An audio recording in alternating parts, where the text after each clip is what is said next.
नमस्कार। चलिए आज मानव शरीर के सबसे पेचीदा और सच कहूं तो सबसे खूबसूरत सिस्टम में से एक की यात्रा पर चलते हैं, महिला प्रजनन प्रणाली। हम बिल्कुल बाहर से शुरू करेंगे और धीरे धीरे अंदर की ओर बढ़ेंगे, ये समझने के लिए कि एक नए जीवन की शुरुआत कैसे होती है। तो इस पूरी बातचीत को शुरू करने के लिए एक बड़ा सवाल है, आखिर हमारा शरीर एक नए जीवन को जन्म देने की तैयारी करता कैसे है। इसका जवाब एक बहुत ही शानदार और जटिल शारीरिक बनावट में छिपा हुआ है, जिसे हम आज परत दर परत खोलने जा रहे हैं। ठीक है, तो हमारी ये यात्रा शुरू होती है बाहरी बनावट से, यानी एक्सटर्नल एनाटॉमी से।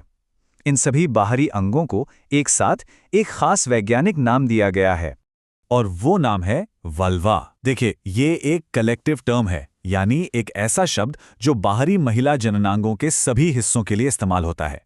इसमें मॉन्स प्यूबिस, लेबिया और क्लिटोरिस जैसी संरचनाएं शामिल हैं। जब हम सही शब्दों का इस्तेमाल करते हैं ना, तो इस पूरे सिस्टम को समझना और भी आसान हो जाता है।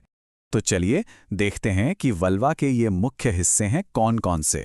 सबसे पहले है मॉन्स प्यूबिस, जो प्यूबिक हड्डी के ठीक ऊपर एक गद्देदार हिस्सा होता है। फिर आते हैं लेबिया मेजोरा और लेबिया मिनोरा, ये असल में त्वचा की सुरक्षात्मक परतें हैं। और फिर हैं वेस्टिब्यूल और क्लिटोरिस, जिनके बारे में हम अभी बात करेंगे। इनके अपने खास काम होते हैं। यहाँ एक बहुत ही दिलचस्प बात है, जो लेबिया मेजोरा है यानी बाहरी त्वचा की परत, वो पुरुष प्रजनन प्रणाली में अंडकोश, जिसे स्क्रोटम कहते हैं, उसके समरूप है। समरूप का मतलब ये है कि जब भ्रूण विकसित हो रहा होता है तो ये दोनों अंग एक ही तरह की संरचना से बनते हैं। ये दिखाता है कि प्रकृति का डिजाइन कितना जुड़ा हुआ है। और फिर आता है क्लिटोरिस। इस संरचना में सेंसरी न्यूरॉन्स यानी संवेदी तंत्रिकाएं बहुत ज्यादा होती हैं।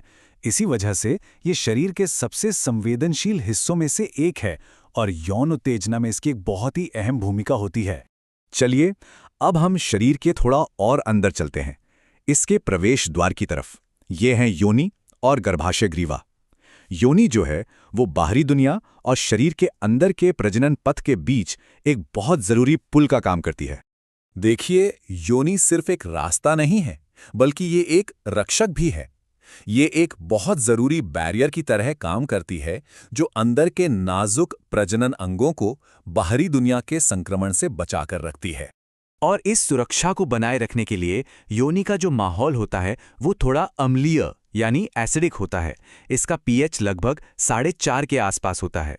ये एसिडिक माहौल हानिकारक बैक्टीरिया को पनपने से रोकता है। लेकिन हाँ, यही माहौल शुक्राणु यानी स्पर्म के लिए एक बहुत बड़ी चुनौती भी बन जाता है। तो सवाल ये उठता है कि अगर माहौल इतना एसिडिक है तो फिर स्पर्म इसमें जिंदा कैसे बचते हैं? और इसका जवाब छिपा है वीर्य यानी सीमन में। सीमन की जो प्रकृति होती है वो क्षारीय यानी एल्कलाइन होती है। तो जब वो योनि में प्रवेश करता है तो वो वहां के एसिड को न्यूट्रलाइज कर देता है, यानी बेअसर कर देता है। इससे स्पर्म को आगे की यात्रा के लिए एक सुरक्षित रास्ता मिल जाता है ना। ये प्रकृति का एक शानदार संतुलन। अच्छा, योनि से जैसे ही हम आगे बढ़ते हैं, हम पहुंचते हैं गर्भाशय ग्रीवा तक, जिसे सर्विक्स भी कहते हैं। सर्विक्स शब्द असल में लैटिन भाषा से आया है, जिसका मतलब होता है गर्दन। और ऐसा इसलिए क्योंकि ये गर्भाशय का निचला संकरा हिस्सा है, बिल्कुल एक गर्दन की तरह। और अब हम इस पूरे सिस्टम के केंद्र में पहुंचते हैं, गर्भाशय यानी यूट्रस। ये एक बहुत ही शक्तिशाली मांसपेशियों से बना अंग है। यही वो जगह है जहां एक फर्टिलाइज्ड अंडा आकर ठहरता है और एक नए जीवन में विकसित होता है। गर्भाशय की 2 बहुत जरूरी परतें होती हैं और दोनों का काम एक दूसरे से बिल्कुल अलग है।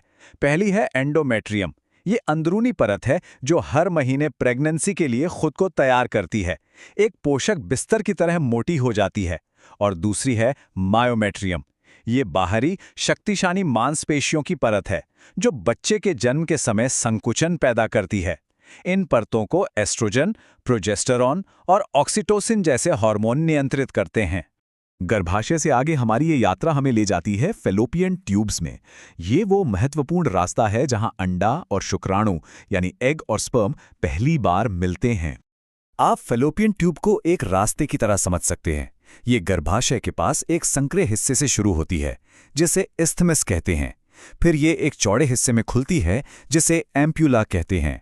और इसके आखिर में अंडाशय के पास इन्फंडिबुलम नाम का कीप जैसा हिस्सा होता है, जिसकी उंगली जैसी फाइब्रिया ओव्यूलेशन के बाद अंडे को पकड़कर ट्यूब के अंदर खींच लेती हैं। और हाँ, ये याद रखना बहुत ज़रूरी है। एम्पिला ही वो जगह है जहाँ ज़्यादातर फर्टिलाइजेशन होता है। यहीं पे स्पर्म और एग का मिलन होता है और यहीं से एक नए जीवन का सफ़र शुरू हो जाता है। हमारी इस यात्रा का आखिरी पड़ाव है स्त्रोत, यानी अंडाशय या ओवरीज।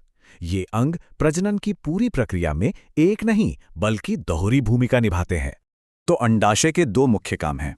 पहला, हर महीने एक मैच्योर अंडे को रिलीज करना, इस प्रक्रिया को ओव्यूलेशन कहते हैं। और दूसरा, एस्ट्रोजन और प्रोजेस्टेरॉन जैसे जरूरी हार्मोन बनाना। याद है हमने गर्भाशय की एंडोमेट्रियम परत की बात की थी? यही वो हार्मोन हैं जो उस परत को प्रेगनेंसी के लिए तैयार करते हैं। तो हमने देखा कि ये सिर्फ कुछ अंगों का एक समूह नहीं है, बल्कि ये शरीर की बनावट और हार्मोन्स का एक अविश्वसनीय रूप से तालमेल वाला, खुद को नियंत्रित करने वाला सिस्टम है। हर एक हिस्सा, हर एक हार्मोन एक बड़ी कहानी का हिस्सा है। ये डिज़ाइन हमें ये सोचने पर मजबूर करता है कि जीवन को आगे बढ़ाने के लिए प्रकृति ने कितनी जटिल और कितनी खूबसूरत व्यवस्था की है। इस अविश्वसनीय प्रणाली को समझने के लिए हमारे साथ बने रहने का धन्यवाद।